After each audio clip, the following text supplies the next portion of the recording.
speaking to us. Okay, speaking of that topic, we are going to go on to our first workshop item, which is facility use rates. And Dr. Nguyen, or is it Mr. Nolan going to take it over? Okay, CJ Nolan, who's our Director of Facilities, Maintenance, Transportation, and I say everything else in the district because he has the longest title. If I may just interject first, Madam President, this is obviously our second workshop, and this is a pretty meaty topic. And so we did, at our last workshop, ask to get some homework. And so we'll present that to you, really. What is the city charging when they rent out the McAuliffe Field and the Oak Field? What is the user groups? Some new things came in as we took a look at that. Even the concept of really community-based and non-community-based. So Mr. Nolan will talk a bit about that. But I also don't expect that we'll get full direction from the board tonight, but maybe if we could even piecemeal this out, perhaps if we could just get, and we may not get fully there, but a little bit more solid direction on the user groups. And we'll continue this conversation about rates ongoing. I think it's good to kind of spread this out. But if at minimum, we would hope to be able to get some further direct, because once we get the groups, then we can start tiering out rates and see how that will, and play out a few examples. So if you think about that tonight, that would be helpful to kind of focus in on that one area the most. Okay, Madam President, honorable members of the board, thank you for taking your time to go through facility use rates. I'd like to start to just recap slightly on what we discussed at the last board meeting. And I'll start off with the facility direct cost equation. This is an equation that encapsulates our operating costs, our program costs, and our capital costs, and it applies a square footage price for each different type of facility that we have. We are then able to divide by the usable hours, and we're able to get an hourly rate for each type of facility. This equation gives us our 100% direct cost, or what it costs for us to maintain, operate, and have this facility available to the community. We're going to be using that 100% direct cost rate to compare to other districts and other rates that are used. This is often what's applied to our nonprofit groups. And going over the user groups that were discussed at the last board meeting, we have our district-sponsored events. These are district-sponsored meetings, activities, and our high school athletics teams and PTA, or as the board may approve. And then we have our LAIF and city partners. As Carrie was saying, these are really the programs that partner with us and make everything, all the extra things possible in our district. They really are partners in more ways than one. And then following that, we would have our nonprofit group A, which would be our nonprofit groups that utilize volunteer staffing. So this would mean that they have no paid staff that takes part in the work. And then our nonprofit group B would be our nonprofit groups that utilize paid staffing. And then lastly, we would have all of our other for-profit organizations. And now, as Andrew had mentioned earlier, we have some other options that we wanted to bring up and discuss, where when we're selecting groups, there's really two items that come to mind, and it's a scheduling priority and a discounted rate. So we want to make sure that we're identifying which group we're creating and what our goals are for that group. And the groups really identify the district's values, and you're able to group and prioritize our district priority goals according to our categorization and scheduling and discounted rates that we apply to each group.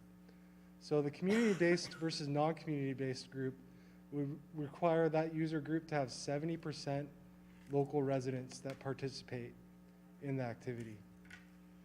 The second one we wanted to include was our youth-focused versus adult-focused. So these type of user groups can be applied as a separate user group, similar to what you see on the left-hand side, or you can apply it as a discount to incentivize these type of user groups to take part in the renting of your facilities. And I'll get more into that as we go through. And before we move on, that percentage, 70%, where did we come up with that number? That really is the current, what the city uses with our joint use agreement between the city of Los Alamitos and us when they're looking at renting out our fields.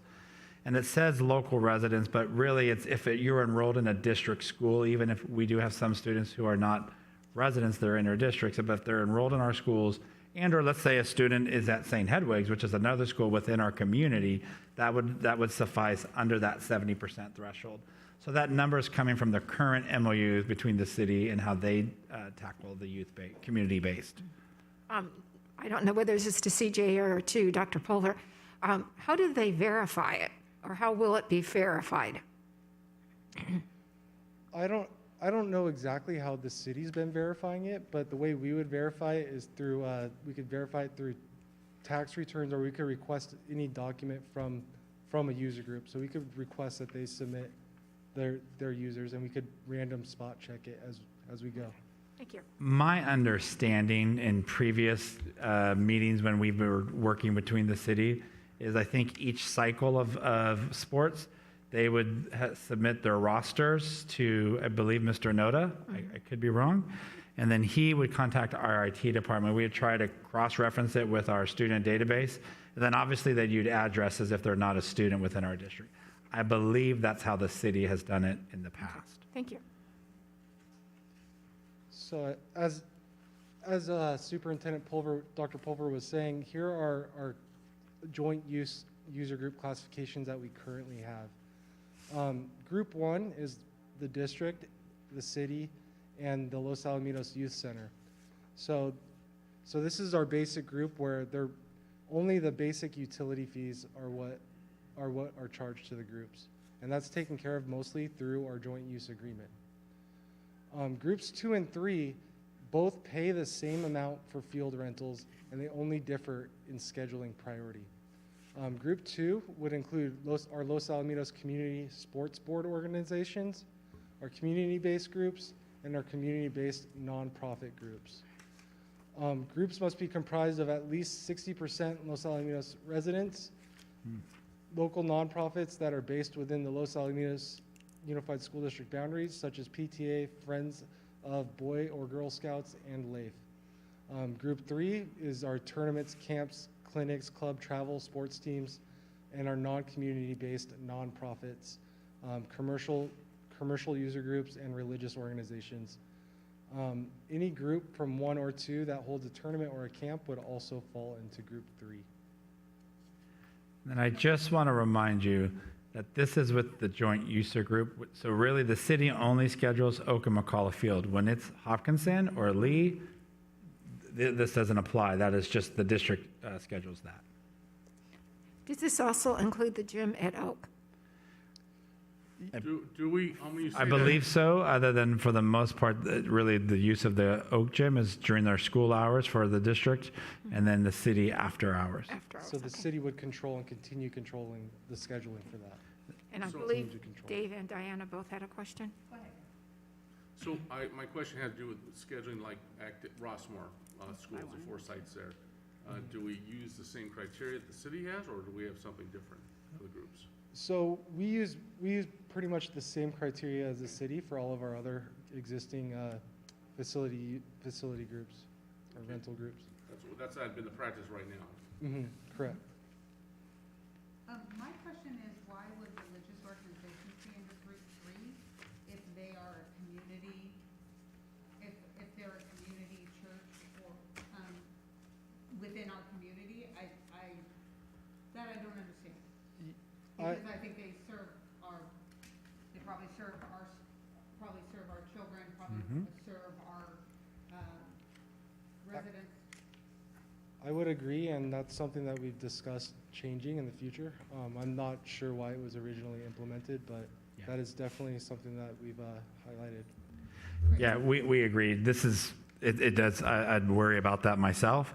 And so that's why even in our groups that we showed you last week as possible scenarios, you could come up with multiple permutations. In fact, you'll see more permutations next. Okay. We have not making any recommendation. I just think it's either a nonprofit or a profit, a paid staff or a non-paid staff. Otherwise, I think it gets, could be getting into discrimination aspects. Marlis, did you? When you're scheduling, when you are charging fees, do organizations like AYSO or softball, baseball, whatever, just purchase or sign up for an entire field? Or do they really go by square feet, like we just need half the field? Do they try and schedule out the space for as many teams as possible? So we only rent out by entire fields. We just established that rental rate for an entire field Okay. by square footage. So we'll apply that square footage rate to whatever the square footage of the entire field that we're renting. Hope that answer the question? It would be to the benefit of an organization to get the whole field and then try and schedule as many practices, Correct. hence Friday night lights, yeah. And our bigger organizations, we would take their season schedule and try to implement all of that for them.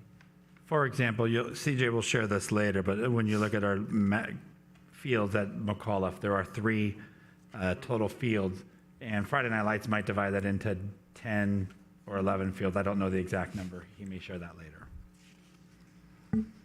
All right, so this is just several options that we have when we're creating user groups.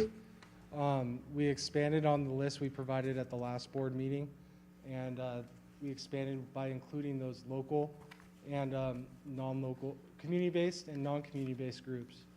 So you could see in option 6 and 7, we're giving prioritization to our community-based groups prior to our non-community-based groups. In the last option on the very right, you can see we're using a discount method, which is a little bit different, where we would be utilizing the same priority as option 1, but trying to incentivize community-based groups by applying a discount. So that may be a simpler way to go about it. Would the percentages go down, go up as you go down this list of what they would charge typically? So typically, your nonprofit group would encapsulate that 100% charge, and your for-profit group would be higher than that. A lot of other districts use 200%, and any district that's below a nonprofit. So we would want to be splitting around that 100% for the different variations of nonprofits that we select. This is where I'd like to kind of take a look at each option briefly, and if you would let me walk you through the differences so you can kind of take a look at it. So option 1 is, the first few are the ones that we already shared last week. Option 1, the district is all the same, district sponsored, a PTA, et cetera. But this, in option 1, it groups LAIF and the city, our city partners together. It separates out our nonprofits between non-paid and paid staffing, and then for profit. Option 2 would be similar, except that it still combines LAIF and the city as in the same user group. You could still use any of these. You could say yes, but priority. We want to you give LAIF priority over the city, even if they're in the same rate charged. And then, so what option 2 is different is it combines all nonprofits. It doesn't matter if it's paid staff or not. A nonprofit's a nonprofit, et cetera. So, clarification, because I did not understand that. So what we're looking at is options of rates, not options of priority. They Or could they be one or the same. In some Okay. ways, it might be cleanest if it's just rate and priority. Right. And then we could even attach eventually it's kind of, Mrs. Russell said, as you guys recall last board meeting, you saw a 0, 50%, 75%, 100. You could still have 2 columns with the rates and then be the same. Okay. So there's a few, but we could make 2 different groups as well, 2 different tables as well.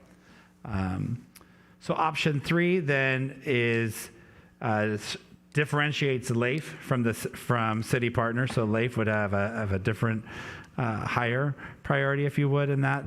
And then it still combines the nonprofits together, doesn't separate them out.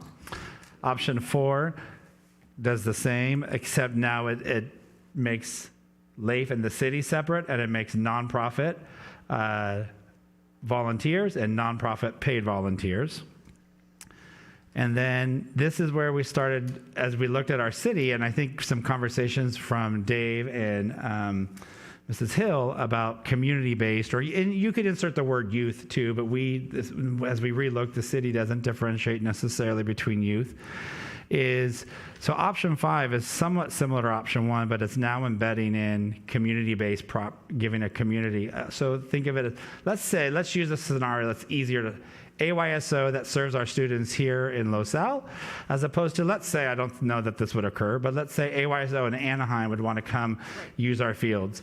And should they be at a different rate, even though they're a nonprofit, et cetera. So what option 5 does is district sponsored. It still separates LAIFs different from the city.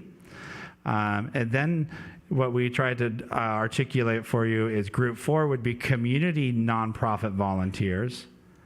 And then nonprofit volunteer staff. So that would be like an Anaheim AYSO to make it kind of clean. And then group 6 would be local nonprofit paid. That might be like Friday Night Lights. And then a local nonprofit paid staffing. That might be like a Friday Night Lights in Anaheim or in Irvine. And then profit. You could also choose to put, no, I think I want even a nonprofit paid staff like Friday Night Lights. They should have priority and a discount over a nonprofit volunteer in Anaheim. So option number, I know. Right. Can Yeah, you it's see just- can you see the permutations? No, you're absolutely right, because what happens is like AYSO may have what they call a turkey tournament at Thanksgiving. Here we are. Right. And it'd been many of those, and so then they have AYSO teams from all over, and they hold them at a location. So. Right. And so they're not local teams. There are going to be some local teams from our community, but they're going to be teams from all over. Same with Friday Night Lights. They hold tournaments here that are for all over Southern California. So should the rate be the same, or that's the so Right. it gets complex. I just am concerned only because I'm looking. You got to keep it simple. I mean, because what's going to happen is you'll have people arguing over there's What they are. and you're going to spend more time trying to track who's where and what. Which is why I like, if you let me just walk through the other Okay. remaining 3, which is why I'm with you, but I also don't know the role of the board. Why the very far right might be an attractive option to consider as well. So option 6, LAIF in the city, separate community-based volunteers, community-based paid staffing. So that would be, again, AYSO, Friday Night Lights. Then let's say AYSO from Anaheim. Let's say a Friday Night Lights from Anaheim, and then a profit. Option 7, did I just do that one? Those You did include 6. youth. We just did 6. Okay, so district, LAIF and city separate. Youth, so AYSO. A community-based nonprofit, so Friday Night Paid Lights. staff, yeah. All other nonprofits, so it doesn't matter if they're non-community, so anybody outside our non-community and all other profit. Option 8. And again, you can think of more, but you go back to put LAIF and the city together in the same group, do community-based volunteers, so like AYSO. Group 4, like a Friday Night Lights, because they do serve our community, and then a nonprofit AYSO from Anaheim, let's say, Friday Night Lights from Anaheim, Group 6, and for-profit. Or another option, whatever option you end up choosing, so let's say it goes back to options 1 through 4, you could simply provide a further discount for community-based organizations. So to keep it cleaner, our user groups are, in this scenario, is group 2 is LAIF and city. You could use, you could separate LAIF and the city out if you wanted to. That's, again, non-volunteers, paid staff, nonprofit volunteers. So AYSO, nonprofit paid staffing, like a Friday Night Lights, and then a for-profit. And then you simply give, and we picked a rate. It could be 25. It could be 20, and we will show some examples. Once you give us some direction, now we can start working with rates to try to see what gets us a little bit closer, where it's more reasonable, et cetera. So that's why that far right option, and you could choose any of the others as well. There could be further permutations, but might be a simpler way as well. So I wanted to just kind of walk you through those 9 options now. And you could think of more, I'm sure. No, But what I we're have a trying to question. identify is kind of what we see up here is, do we want LAIF and the city partner groups separated? Do we want to separate paid staffing and non-paid staffing for nonprofits? Do we want to separate local, or really I would say community-based, to use the same word, for nonprofits? And it could get even more complex, so I don't know if I recommend this, because it doesn't look like the city has done it currently with our fields. Separate youth organizations for nonprofits. I think they probably did prioritize-wise, but not in rate-wise, not rate-wise. So, It's a lot of info, sorry. yeah, so trying to patch that all together. First of all, I feel like LAIF needs to be separated out from city partners. If I was going to align them with anyone, I would, and I know probably financially that's not possible, I'd put them with the district-sponsored, because our activities are district-sponsored, but LAIF is sponsoring us. And maybe the fees can't be completely waived. Obviously, you guys are way more expert on that. But even in scheduling or whatever, I think they should get priority right behind every district-sponsored event, because Carrie made a great point. They exist for our kids totally. Then I also believe, because I think all of us have lived our lives as volunteers in the community, that AYSO, LaSalle Junior Baseball, softball, all of that, that's totally made up of volunteers, and every time they get a raise in fees, it either comes back at the kids or it comes back at the coaches and the staff, and that's all the way. It's at the national level that AYSO gets paid. They get paid nothing. So I think there has to be a difference between them and the nonprofits that make money. It's a reality.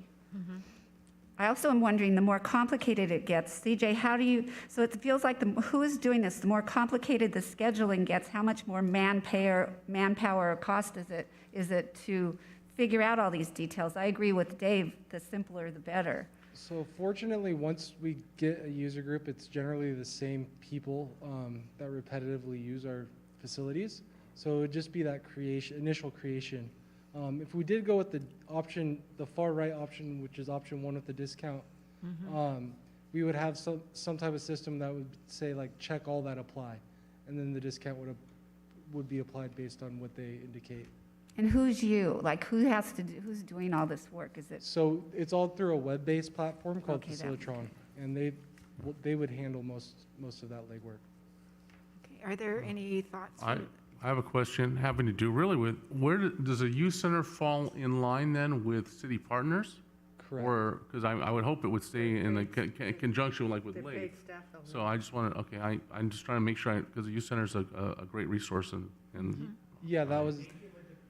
I would think it would depend. They are a nonprofit. Right. They have paid staff.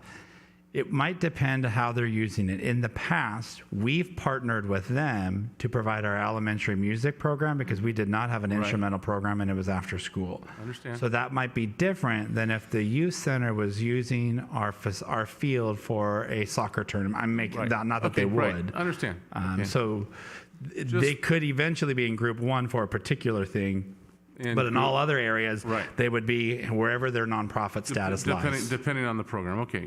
Then the other question I have is, this is a bigger one, which I'm not sure how you integrate this, but it's a type of use. And so the PRZ report said, if we have a rugby tournament, it is going to tear the fields up a lot worse than if we have a volleyball tournament. Yeah. Or whatever. A small youth soccer, 5-on-5, 5 and 6-year-olds is a lot different than. And I'll just use Friday Night Lights. That's probably been the biggest concern we've had. We've watched Friday Night Lights destroy our fields, and then we've had to shut them down because we've had overuse. It's a great program. I've coached in the program. I know Ketchum, and I know Bearsman. It's been a great program, and people love to go to it. I just don't know how to manage it in terms of the wear and tear on the fields. So with groups like Friday Night Lights is one of our bigger groups, that's something where we would have to just coordinate with them, and we would have to only approve the amount of activities that our fields or facilities can take. And that brings up just another point that I talked to Andrew about, I just want to make sure I bring it up, is I know the city had a policy, and when I coached AYSO and we coach, you get a phone call, hey, like this last week, and it rained. We're not having games Saturday morning because if we go out there with our cleats in the rain, we're going to destroy the field, and it's going to take that much longer and that much more damage. And so, just one more thing that can, and of course, you have to reschedule games. I know as a coach, it's a pain and all those things, but how we handle the fields, where how we do it, and then having a good resting schedule. And I know as a district, we had issues with the city had control where now the kids, our own kids at the school during the school day, aren't able to use it. And another issue, just going back historically, since I've been here 16 years, I remember when we didn't have the turf field at the high school in Lights, we had a night CIF game going on, and we couldn't even get McAuliffe. They had to jump through hoops because it had scheduled for adult soccer leagues at the MOU, and we had to beg the city to give us the field so we could have a playoff game because it came up and wasn't on the schedule. So just now that probably won't be a problem, but those are things. I'm just looking ahead that are things that were big issues at the time. So. Yeah, So I think charging by group, whether you're rugby or soccer, well, that is where it's going to get too nuanced. I think that's even where the city changed that. They even, as we learned, just embedded the capital cost that was getting too complex too. So they just embedded it within the fee, I believe, which CJ will share. But in terms of that is one of the reasons why this board had a great interest in taking over the fields for ourselves, is so that we have more control. We might be able to say at McAuliffe there are I believe it's 3 fields, but we won't let you stratify that field beyond no more than 8 fields, as opposed to I think right now it's 10 or 11. Like we could reduce that, or we can choose when we want it to rest, et cetera. So we'll have more as we authorize yes or no. And before I forget, on that same note, one of the things that I don't know where we stand with it, CJ, but just institutional knowledge is we have a new business going in Epson over there into the, and we used to have an agreement that the city did with Epson on the parking there, and I'm not sure if we're still going to have that, so that if you had Friday night lights after 5 o'clock or 6 o'clock in the evening, people could park there and come through to Oak and use it. I don't know if we're going to have that still an option or not an option, but then they create, the parking issues become huge in the community, and where do you park, and then traffic, and kids, and I don't want somebody to get hurt because we don't have parking and dropping kids off, all that. So just I don't believe we currently have that. I have discussed that with some of our user groups. We've made arrangements where they would inform us, and we could open up some parking on our blacktop areas if necessary, or have some parking that's available on our campus. Now, of course, we'll have to schedule that and coordinate with each other, but that's bound to happen with. And that was another issue as well, while we're talking about these, was, some of the organizations wanted to bring in a food truck or bring in some things onto our asphalt. We've spent a lot of money to re-asphalt things, to do things. Concern was, getting on the field, sprinkler heads being broken, just all those issues. Would love to have them. It adds to the community. I mean, that makes our community special, but how you do it and make sure it gets done right. And it's, I leave that to your department to figure all those things out. If you use the parking like the tennis courts at McAuliffe, then will they pay for that just too? And they pay for, if they use the parking lot, that's a separate charge. Okay. And then if we need to have an attendant or a custodian. Or expand it out into the Correct. tennis courts? Yep. Well, Yep. Yeah. And you have to be careful. You have to be careful there, because if they don't use those, they don't want to pay that fee, then they're parking in the businesses across the street. Right, you get And having towed. been on the chamber and been the president of the Correct. chamber, that was a huge issue. And then we got kids running across Bloomfield, and you have an issue of danger of the kids trying to go. And so I just, these are just, it's a community asset. How do we best do it and make it safe? Diana, did you have a comment you wanted to make on the groups? I do, and I have a couple of questions, and I'm not going to say that they're going to be easy ones. So first, when it comes to LAIF, and thank you, Ms. Lowe, very much for coming and for having your voice heard. What I have a concern about breaking LAIF and city groups apart is, has it been an issue? Has it been where LAIF hasn't been prioritized and has had to take a second seat to the city, or hasn't been able to get what they want? It seems to me that they have very different needs. And so I just would like a better understanding of, I can certainly see why LAIF should get the most the best rate possible or the biggest discount possible, understanding why they should be prioritized. If because it's an issue, then I'd like to know why it's an issue. If it hasn't been an issue and it's just something that they want to reserve, that I have curiosity about. So that's one thing. That's a not easy question. And then the second not easy question is that I feel that in some ways we're being prejudiced against these profit and nonprofit groups, and the kids are the ones that are getting hurt. So you're saying if you're a totally volunteer organization, those kids should get higher priority than the kids who happen to decide they want to play football, and because that is a nonprofit but with paid staff? Well, and I think if you go very deep into my husband was president of LAYB. Right. There was paid staff on LAYB. They pay for people to take care of their fields. I know they do. They now pay the people to take care of the snack shack because nobody volunteers anymore. Right. So to me, I wonder if we're being prejudicial against those people and we're hurting our students. And that's something that I think that we should look at more carefully, because really, who is the end user? Who is the one that's going to get hurt? Now, just a second, Karen, I'm almost I would like done. to respond to what you said. Okay. So the other thing is that I completely agree with limiting the space, not giving them free for all. So you can put 40 billion teams on a field. That I don't think it serves anybody well. But those are just things I'd like us to think of from a different lens. Okay, Karen? Yeah, I just want to respond to what you said, because if you have paid staff, then you're going to have to charge the kids that are going to be playing in these various leagues, you have to charge them more money.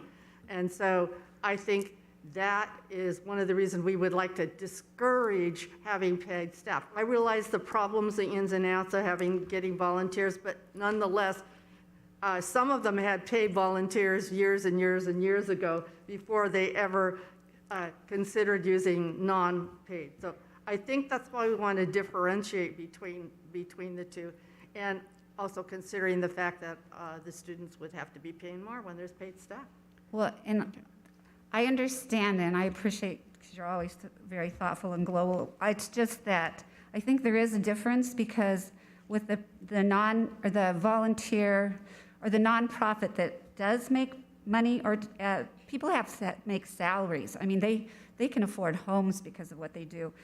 My husband was president too, and yeah, they paid for Snack Shack, but it was, you can either work it yourself or pay $20 to a teenager.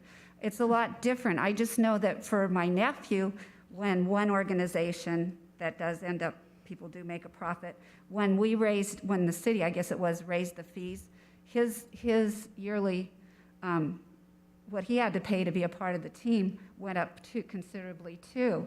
I don't see AYSO, LA Junior Baseball, all of that. They don't do that unless they absolutely have to, because nobody benefits. Nobody benefits. If they make a profit, if you can make a salary, when your fees go up, you lose part of your salary. When fees go up with AYSO, it either comes out of a coach's pocket or it's the kids, and some of those kids can't afford club or any of those other things, and this is their way of playing sports. And that's a point well taken, but I'll also say, until Friday Night Lights came into this community, we had no football. So we didn't have flag football because the city couldn't take it on. There wasn't a volunteer organization to actually take it on. And so I just worry about that, because I also know, and I'm sorry, this is going to sound terrible, but it's what I've seen over the years, that people are volunteering less and less. And to keep those activities for our kids alive, sometimes they have to become enterprises, or our children don't have those opportunities. And I'm not saying one way or the other. I just want to look at it from a different lens. I think we've been so focused on this one lens that that's a good lens to take into consideration. And I'm not saying we should do it one way or the other. I just wanted to make sure that it was out there. And That's I'll an try to excellent, answer your one question to the best of my knowledge in terms of have we seen LAIF and the city compete for spaces? I don't think significantly. If they did, it was most of LAIF's activities are classroom based. Right. Certainly in COVID, they've tried to do a bit more and Yeah. and have, the fields or to do camps and things of that sort, other than in the summertime. And then in the summertime, really, they're our strong partner to allow our coaches an appropriate way to be able to run the sports camps. And so I think that's where there could be some every once in a while, maybe if the city's doing something and I think I think it was Galaxy who was partnering through LAIF. But for the most part, I'm not sure if there's a significant, but I don't know it 100%. Well, and I think, just quickly, I think to Mrs. Davidson's point is that if LAIF is helping our coaches sponsor their summer camps, which feed into our programs, that more is a district-sponsored aspect of something. It's dicey. We have to It's be careful dicey. with it because Yes. there's a fee charged to that, and we can't have a pay for play. And so that's why it does make sense to still have them, have a separate user group, and not just right with the district partnership. Right. Because they do have paid staff, if you would think of it in that sense. Right. and it So also we is- have to. I do think it's Yeah. still a good idea to still have a separation there. And the reason to run those programs through LAIF too was to create financial accountability, because we have had some things in our community that I've heard loud and clear, where we've had nonprofits where things have happened. Pop Warner football years ago, the Snack Shack and LAYB got taken for a bunch of money. So you by having LAIF be able to help the coach, it helps the coaches do it, make sure we have the proper insurance, it opens it up to more people. There are scholarships, and I thank LAIF for doing that, because that helps. It does get our kids involved, and so that's kind of killing two birds with one stone. I want to say one other thing too, that I think we look at all these costs and we want to cover 100% of our costs. We're a public institution that gets taxpayer money. We're not going to cover 100% of our costs of these programs, because there is wear and tear that we get money in the budget for our kids to do PE on those fields. So we should not, through user groups, be putting the weight of all of this on them. So I just want to be careful that we don't do that. And that also we need to be competitive. And so I agree with something Diana said earlier about, I'm not sure why religious groups are in that group, but I mean, if we have an auditorium at McAuliffe or at the high school or down in Seal Beach where they've been used for churches, we need to be competitive. It's a community-based program. Yes. We need to be, be sensitive to that too. Right. And allow those things. And I know it's hard. I don't have all the answers, but I'm just saying, I just think we need to be, as a group, look at that. Is it helping our community too? Because they are community assets. So if I may, to help move us along. I would like to make a comment. Oh, I've lost so control sorry. of the conversation. That's okay. I didn't mean to stifle it. Yeah, No, but we I'm do just need gonna to have move a along, because I'm suggestion. thinking, okay, we're always late. I personally like option 4. I think because LAIF is part of the district, that we should break them out and they should have top priority. We really don't have much conflict with them and our city partners, but we want them to have the priority, and I think it's a good idea to have the group options the same as our priority in scheduling options, because it just makes life differently, or makes life more easy. So that's why I like LAIF broken out. And I totally understand what Mrs. Hill's saying about it's not a crime to make money. We have nothing against that. If we didn't have jobs where we made money, we wouldn't be on the board. We couldn't afford to be on the board. But I really think that I look at AYSO that's been going on for years, that is such a volunteer group. I do want them separated. If it's community-based, we can talk about giving some kind of a discount. But I look at the kids, and my grandsons played Friday Night Lights, and my son-in-law coached Friday Night Lights. And they spent a lot of time, put a lot of effort and a lot of money into it. So I think that, I think option number 4 for me works the best. So Now, my we- recommendation at this point is to Have CJ, Mr. Nolan, continue with the workshop. You can see a few more examples. We can come back to this Yes. and maybe not get firm direction from you tonight, but Okay. maybe we can eliminate some because this is pretty complex, right? So maybe if we can Yes. narrow this down to 3 or 4 to give you more think time. Okay. And because, Madam Contuli, what I heard you say was option 4, but really it sounded like option 1 with discount, really option 4 with the discount, I would guess I would Yes. say. Yes. Is probably what I think it was what I heard from you. So Right. if we'll carry on, I think it might help illustrate things. We won't focus on rates right now, Right. groups, Right. but we don't have to have an answer tonight as well, but maybe we can narrow it down. Okay. Good luck. Not to focus on rates, but it was asked last time. Not make a decision tonight, but at We're least not making present it- back the yeah. information, because it does help you illustrate to the groups. Right, okay. So. I wanted to show the board what our current rates are, what compared to what the city's rates are, the Orange County average for school districts, what that rate is, and what our 100% direct cost to operate is. So you can see the large field, which is the second item down, that is our fields at McAuliffe and Oak middle schools. So the city is currently charging $29.46. The Orange County average for a grass field is $24.50. Now that's the average for all of Orange County. Our 100% direct cost to operate is $67.06. So, Los Alamitos, I don't know where, as a community, if it would fall a little bit, I believe it's above average a little bit, but where that lies exactly. He means the quality of our fields, where do they rate in terms of the average? Right. Excuse me. And then as we go down, you can see our synthetic turf field at our high school.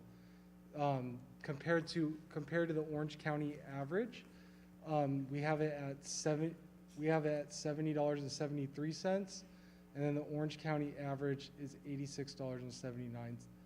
I thought we didn't rent out that field except on very rare occasions. Yeah.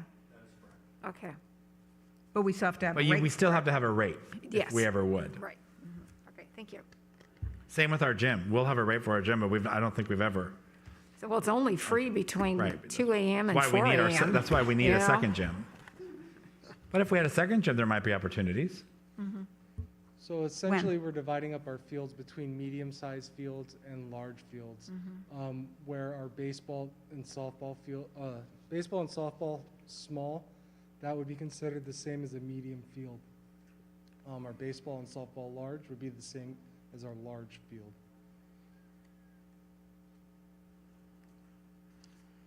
And on this slide, you can see our Oak and McAuliffe field rental areas. They're also marked as what each one would fall under. So at McAuliffe, we would have 3 large fields. That's not a good At picture. Oak, we Yeah. would- Who wants to Can we rent get a new these picture of our fields? fields? So I'm I know they sorry. look a lot better than that. I'm sorry. We'll have to pay people to use them. I know. These are old Google images. Oh, I know. I figured COVID, our know. fields have never looked better. Okay, I'm sorry, CJ, please go on. I'll put a green tint on the next time. So these are all large fields over at McAuliffe, and over at Oak, we also have large fields with 1 medium field, and the softball field would also be considered a medium field as well. So as we're wrapping up, as Andrew was saying, we would like to narrow down our group, or the composition of how we would like to identify our user groups. I think we skipped a slide right before the fields, at least in what we have printed out. The square. It was this one? That one is not. Oh, it's Oh. not. it disappeared. Well, So I could go over that one. I don't have it, it's on the slideshow for some reason. There's a sample user group and application of discounted rates. That is using just a sample for how we would like to, different ways you can apply those rates. It's using an example of, I believe, LAIF, AYSO, and Friday Night Lights. So you could see if they were put into a category, what category they would fall into, and what the percent of direct costs we would apply to them. So if, for example, we had LAIF at a group 2 where it was applied at 50% rate based off the $67.06, they would be charged the $33.53 with a 20% community-based discount. I'm giving you the final cost of $26.82. And as you go through the groups and up to like an AYSO that may be charged about 75%, that community-based discount is applied as well. And then same with Friday Night Lights. They would also have the community-based discount. And then I listed the Orange County average below that because our nonprofit group is what you would consider our 100% direct cost comparable group. Okay. If I could synthesize what I believe I'm hearing in terms of options, I'm hearing if we were to narrow these options down, you would want to, let's just use the far right version. So you would, an option like that to still consider, along with the same one separating LAIF and the city. Using that same far right, Correct. either combining the nonprofits paid and non-paid, or separating them out. I feel like we're coalescing around whether nonprofits should be separated out and whether LAIF and the city should be separated out, and then almost applying a further discount for community-based because it keeps it a little bit simpler than having 8 user groups. And we can present that at a follow-up board meeting to give you what those might be 4 or might be 3 options, and that will narrow down. And that also gives you time, and the other 2 who are here, time to really get centered on your thoughts, because obviously it's going to be the direction of 5 board members giving us direction. From there, we can take a look at rates and how that will break down. Does that, am I synthesizing the feedback that I've heard from the 5 of you so far? Well, I think I'm the only dissenting voice at the moment. So I don't know if you need all, and I don't mean dissenting. I Well, don't Diana, mean that. Which one of these would you like? I mean, which one would you want to put no, the I'm just- nonprofits with the profit? I mean, what's your? Let her finish. I'm sorry. I'm the only one who brought up separating those 2. And I nonprofits? don't think staff necessarily needs to spend a lot of time on that. If the rest of the board seems to be more in line, and we can have a couple of very simple options to go by.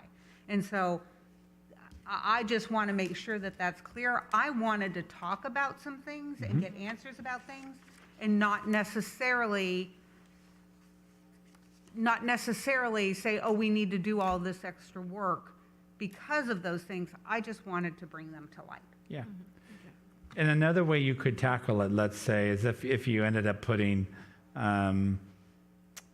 even LAIF and the city as separate, you could also, LAIF gets a 10, instead of it's a 50% and the next one's 60 instead of 75 or whatever. We can play with different Right. things so it's not as impactful. And the same thing with profit, nonprofit, if you wanted to. So that's why I said it for us, it'll help us to get the groups. Then we can start tackling. I think the more controversy is going to be, well, they both have some controversy, Yeah.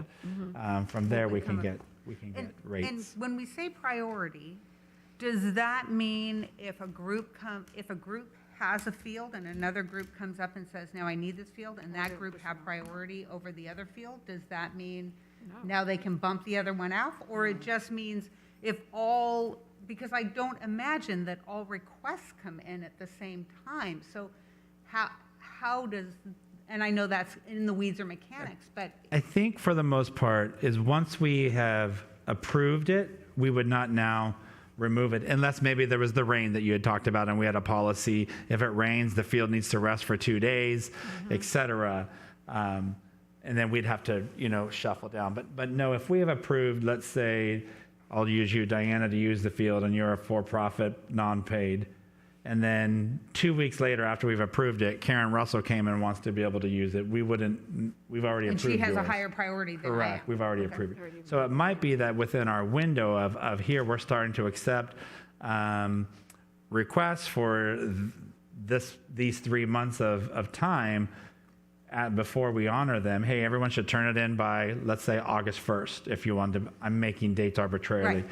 And once you do that, then we would prioritize from those dates. So give people a window to submit that, Great. perhaps, is Thank one option to consider. One last thing I want to say too is, the city's going through a financial trouble here in Los Alamitos, and as all cities are, and will continue with the pension crisis that's looming over everybody. Los Al's always had a great reputation of offering great programs, and we've been a great partner with them. And so, giving the Fields of Actors is one thing, but we have a lot of people that live and work in this community. And like I mentioned last time, I played in adult leagues, and I know Diana's husband Randy's played in adult leagues in different ones, and so I think Stan as well. So I think we still need to work with the city. I know they have their parks. I just don't want there to be a big discrepancy that the city's renting things out at their parks, and we have some coordination with Ron and the city over there that we're trying to be equitable and meet the needs. And it's a bigger thing than I can talk about, but I mean, I know it just gets complex, but I think you pick something like number 4 with the 20% community-based group. The example there is if we have a church and we have a facility sitting empty on Sunday morning that we could rent and get some income for, I think we need to look at those and see what would be a fair rate. And really look at those requests and try to meet the community needs and be open to that, not just say, be hardline and this is the price and that's it, and we're not gonna, and that's for the future board, but to figure out. But I would hope we'd always keep in mind, this is a community asset, and everybody's taxpaying dollars are coming to take care of, It's up And it to may you. have been lost on you, so if we can go to the last slide, because I think earlier when we saw the first workshop and we saw how much more our direct costs were than what we're charging, we're not even recommending that we get there. And so even what I love that CJ and Nancy had added in their recommendation to me was that we try to recover our district costs where possible, but we don't exceed 20, and you guys could tell us a number, 25%, 23, whatever, of the Orange County average for neighboring school districts. So even though you saw some rates that said it could go up 150%, we think we're not good. And I think that'll make it not as alarmist when we look at these rates, that we will do this incrementally. And then, of course, if something's below average, we probably shouldn't change our rate either. Don't get me wrong. Right. That if it's 30% lower and we're not going to drop it, but that we also don't raise it up to 220%, that the max we would go is between the 20. So it's really not going to be as burdensome as I think what we thought last week or last board meeting. Right. That this won't be as shattering in terms of a ripple effect in the community if we kind of go to a recommendation along those lines as well. So Thank you I for didn't want to I wanted to make sure that didn't get lost. Yeah, it And- did. Thank you for pointing that out. And as long as we phase it in, so it's not Right. shell shock. Yeah. So- CJ? Are we still going to, and this is another question just that I had that popped into my head when we were looking at this. We used to have like a $10 fee per player that went into, and we used to have those accounts set up when we had the joint MOU. So we would put it in there so that if we wanted to add lights, which is already plumbed at McAuliffe, to put lights on the back so we had lights that shine down on that field, that we could look and do in a project. Do we still have money in that fund with the city jointly, or have we spent it all? That's the capital Are we cost. going to continue to do that, or? That's the capital cost that was Right. added. The city eventually got away from the per head fee and just embedded it within. Okay. Our formula that Mr. Nolan started off with included that, but yes, there's about 200,000 in the shared between the city of the user groups of the fields, between the city and Los Alamitos Unified School District. And how is maybe So- just quickly summarize how the 200,000 will have to be. So it's divided into projects, and it has 3 projects where the first project would have to be spent on a joint use field. Right. The second would be spent on a city field, and the third could be spent on any of the district's fields.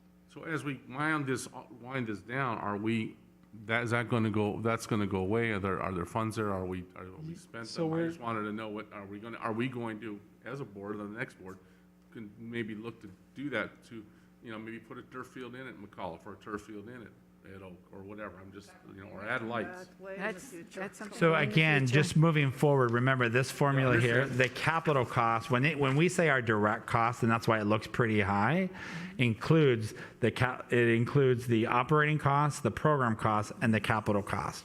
That's why renting our pool now, our brand new pool that we did our ribbon cutting ceremony, would be higher because we have we know that capital cost was $10 million ish.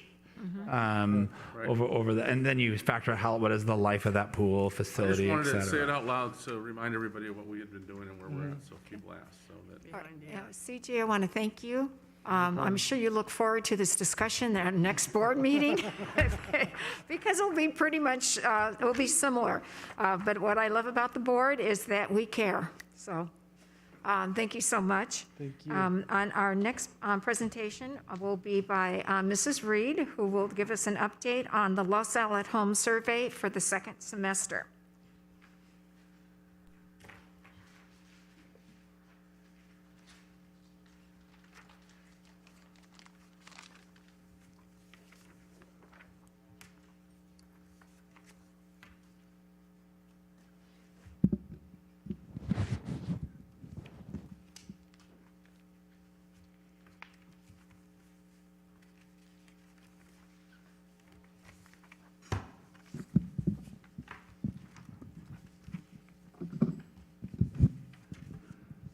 Thank you, Madam President. Tonight, I am really excited to share our next step in surveying our families who are currently enrolled in our LaSalle at Home program.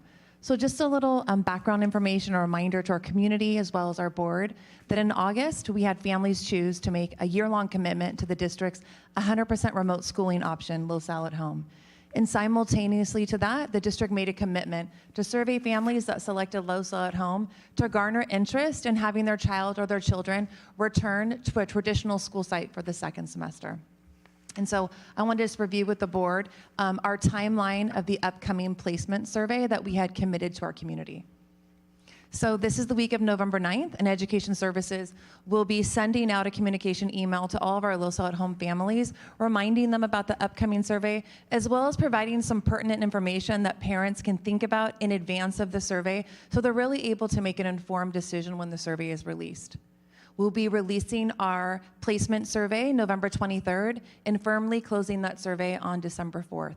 So we'll be communicating this week. Families will have 3 weeks to really think about their placement decision, and then 2 weeks to complete the survey on behalf of each child enrolled in our LaSalle at Home program. And then from December 7th to January 14th, we'll be working here at the district along with our site partners and analyzing that placement survey, as well as looking at any staffing transitions we can make and updates for second semester. And then no later than January 15th, we'll be communicating out placement communication to all of our LaSalle at Home families so that they'll have a minimum of a 2-week notice of any changes in a placement request as we start our second semester on February 1st. And so our communication this week to our LaSalle at Home families is really going to be differentiated based on the level of education of each student. Because as you can imagine, transitioning back to an elementary school, middle school, or high school has different considerations as a family. And so the purpose of getting out early is really to make sure that our families have plenty of choice to weigh the considerations of their placement as they're looking at where they would like their children placed for a second semester. And so the first choice for our LaSalle at Home families will be to remain in LaSalle at Home from February 1st to June 15th. So the complete second semester. And survey choice 2 will be if a family was to prefer to return to the traditional school setting for second semester, February 1st to June 15th. And then just a reminder, and it's something that we've really been communicating since the infancy of the choice our community faced in August, is that this survey really is an option for families to give us their interest, but ultimately it's not a guarantee, the preference that they indicate. Our ability to grant any or all requests will be based on the analysis of the information that we received through the survey. So really the percentage of students and percentage of our staffing that we can reallocate back to our school sites. But the ability to remain enrolled in LaSalle at Home is guaranteed to those families who chose that remote schooling option for first semester. And so some information to consider. For families that are considering remaining in Los Al home for the second semester, the considerations really are the same for all students enrolled TK through 12. And that is that they're making a commitment to finish the 2020-21 school year remotely. And so the selection is permanent for the second semester. Families, if they have more than one child in Los Al at home, they can select different placement preferences for each of their children. So it really is a student-by-student selection. If I had a kindergartner that I was looking to put back into the traditional school setting, I could choose a preference for my middle schooler to remain in Los Al at home. So it's a student-by-student selection and preference, not a family or household preference. If families are considering returning their child to our brick and mortar or traditional school setting for second semester, and their students are currently enrolled in transitional kindergarten through 8th grade, there are a couple other factors to consider. Selecting to return to a traditional school setting does not mean that a student would return to their regular school of attendance or that they would remain with their current teacher. Students will be placed where there's available space. So some other things that family should consider as they're looking at this option are things like transportation and childcare. So we are currently only operating busing or transportation for students on an IEP that specifically have transportation written into their individualized education plan. So if your family typically has their child walk to the community school, their home school, which is maybe just a couple blocks from the school site, and they're entertaining the idea of returning to the traditional school setting, but they're placed at a different elementary school, we really want to make sure that they're thinking they could be placed at any of our 6 elementary schools or either middle school based on our enrollment and section availability. And so transportation and childcare should be something that families do take into consideration as they're making this choice. Also, families should consider that when they're choosing their traditional school setting, that means that they're really committing to the hybrid schedule or a full-day schedule. Currently, we are operating in the hybrid schedule, but there may come a time when our school sites open in a full-day schedule. And so this selection is permanent for the second semester, February 1st through June 15th. So families should anticipate that their children or child could be participating in the hybrid or a full-day schedule at any of the levels. In addition, our students who are currently enrolled in Los Al at home in the 6th through 12th grade should also be aware that a student's schedule will change as they transition on to our brick and mortar campuses. And in addition, that may have a change to their elective. We are currently running some electives that are Los Al at home only because we needed to increase the number of electives that we could facilitate completely remotely. It would be very difficult, for example, to facilitate ceramics online. So we created unique electives for our Los Al at home students that we wouldn't be traversing back onto our brick and mortar campuses. In addition, coming back at the high school or middle school could mean at some point that we're not operating in a hybrid schedule and students could find themselves in a full-day schedule. And then once again, when families give us their placement recommendation for next semester, it is permanent. Much like the process that we went through to put our Los Al at home classes and sections together for first semester, we're going to be doing the business right of reallocating staff and looking at student preferences for placement. So once the semester is in full swing, it's very challenging to make changes within that system. The older the student, the more challenging as we're looking at singletons in a master schedule and really needing to meet the unique academic needs of our students. And so to really make sure that our families are prepared to make an informed decision, Education Services will be partnering with Dr. Lepore as well as Mr. Larson, who are currently the administrators overseeing our TK-12 Los Al at home program, to offer families an opportunity to join us for some Zoom question and answer sessions. And so the purpose of these sessions really is for families that hear this information, that receive our email this week and still have questions. Or maybe they just want to meet with someone live, synchronously, hear this information, and process it another time. And so we're hosting 3 separate Q&A sessions, 2 targeted at our elementary audience. So Tuesday, November 17th at 5 p.m., Wednesday, November 18th at 9 a.m. for our TK5 families. And then we're offering a 6-12 Q&A session on Thursday, November 19th at 5 p.m. All of the information as well as the URLs to join these sessions will be shared with our Los Al at home families and the communication that comes from Ed Services this week. And then the placement survey is going to roll out November 23rd and close on December 4th. And really, families will be receiving an email with directions on how to select their preference for placement for each of their children that are enrolled in Los Al Home for the second semester. And they'll be doing that via ARIES, our student information system. We are asking that all families in Los Al Home log into ARIES and select a placement preference for the second semester. For families that do not log into ARIES and select that placement preference by December 4th, the default for those students will be to remain in Los Al Home. Now, as a team here at the district office and in partnership with our Los Al Home administrative team, we are going to do our due diligence the week after that survey closes to reach out and remind those families who have not selected a preference. But we will be using the default of remaining in Los Al Home for those families who do not log in and choose a preference through our student information system. And then just a reminder, once again, returning to the traditional school setting is not guaranteed simply by indicating a preference on this survey.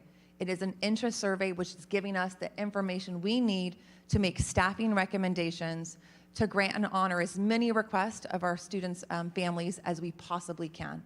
And so the ability to remain in Los Al Home is guaranteed for those families who indicate the preference to remain in Los Al Home. For a family who indicates the preference to return to the traditional school setting, when they receive information for us, that will be their placement for the next school year, as we will have discounted staffing on the Los Al Home side to make room for the possible potential of additional desire to return to our brick and mortar campuses. And so that district analysis between December 6th and January 14th really is going to be important to the number of requests that we can honor. And so we will be working diligently to make and grant placement requests for a student to return to the traditional school setting, really based upon 3 criteria. Number 1, the number of students at each grade level that are wanting to return. Number 2, how many open seats do we currently have in our traditional school settings, which in our classrooms and sections that we could fill with students who are currently enrolled in Los Al Home. And then thirdly, using the information we have, doing a direct staffing analysis to determine a transition of some Los Al Home classes or sections onto our traditional school settings or campuses.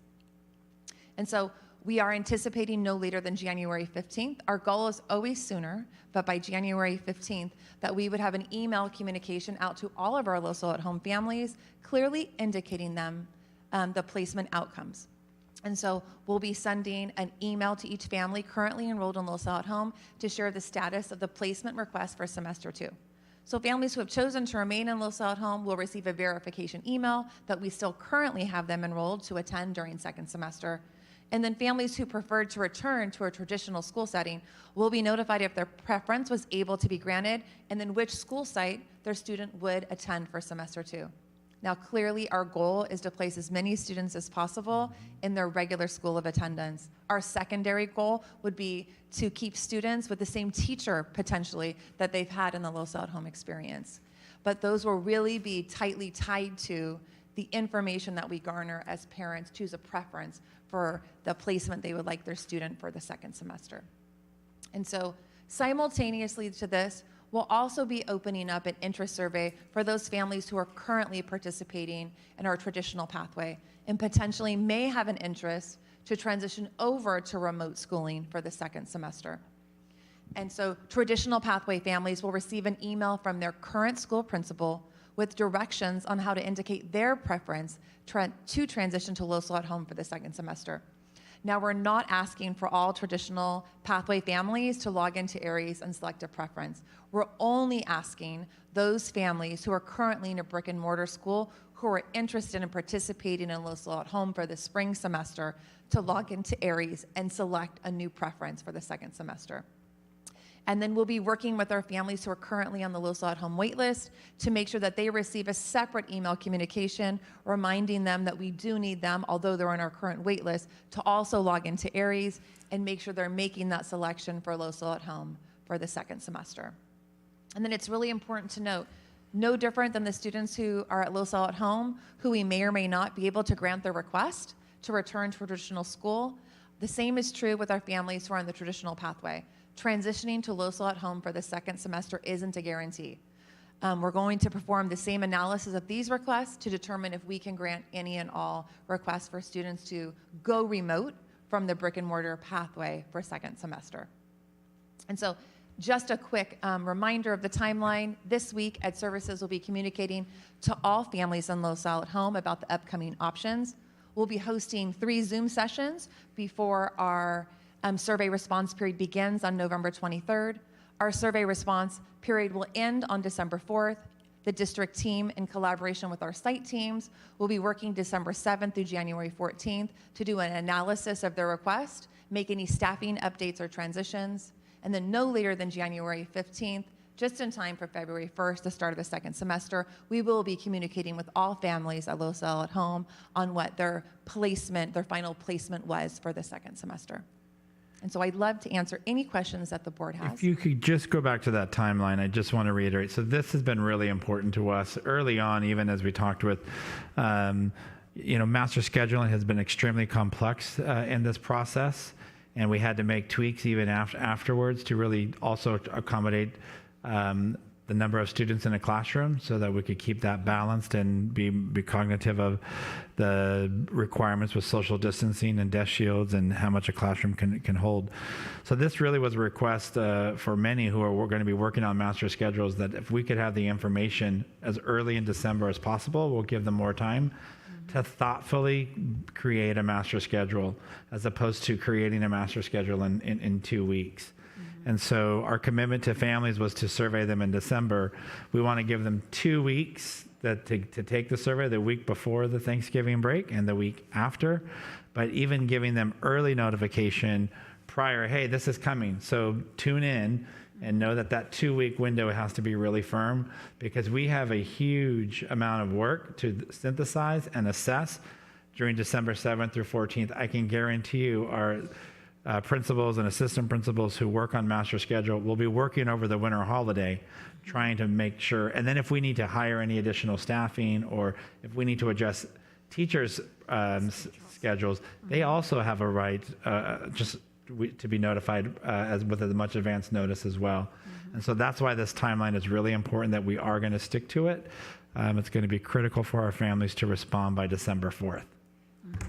This is I just wanted to say that listening to this plan, it's very well thought out, it's sequential, and it is going to be so much work. And I just want to say to our parent community, we want to do what is best for your child. Please answer the survey in a timely manner, and we will try the best we can. But I just looking at that, I think this is a master schedule that could involve 9,500 kids. Good luck. Thank you. Can I ask a question? Yeah. Let's say and you noticed it on here when you were giving your presentation that they may not necessarily get their homeschool. And what if they're going to be told that at the onset so they will understand when they get a school other than their home school. There is no way they can return to LaSalle at home. That they've made that decision when they did the survey, so they have to go to that school. Absolutely. That's why we're really doing our due diligence to overly communicate. We really want to make sure, in particular, our elementary families understand what they're choosing. And for some families, that choice to return to a traditional school setting, not being at your home school site, may be worth that. And for other families, knowing that piece of information, that may change, or they may be considering that option differently. So we really want to make sure that our families understand their choices. That's why we're providing all of this information, not only tonight in a board workshop, but also very detailed email communication that's coming from my office this week, holding those 3 Zoom sessions, and then again, reiterating all the impacts of your choices when we send out the information on how to log into Aries and give us those placement requests. And then we're always available for questions, emails, phone calls. Dr. Lepore and Mr. Larson are really fantastic. They have excellent support in the office as well. So we really will do our best to make sure that we can give our community the information they need to make an informed decision that they're comfortable with for next semester. So, just real quickly, in understanding this and the impact on families, if I have 3 children and I say I want to go back to brick and mortar, it doesn't guarantee that all 3 of my children, I may still have 2 at LaSalle at home. They're not guaranteed a placement by family, right? That's accurate, Mrs. Davidson. So much like we do during the school year, though, we are going to do everything we can to place siblings who are at the same schooling level at the same school site. So that would probably also be a personal phone call if we found ourselves with 2 siblings at the elementary level reaching out to a family if we didn't think we could accommodate at the same school site to make sure this is something they would still want honored even if their children were split at different school sites. So we believe we're very in tune with our community, and we really do want to serve them and where we think our children will thrive and families will be happy. So anywhere we feel that we need to reach out and get more information or engage our families, we'll take the opportunity to do that. Dave, did you want to say something? Yeah, and Andrea, thank you for, we've taken the road less traveled, and you have certainly put in the hours to put all this together to give our parents and children choices.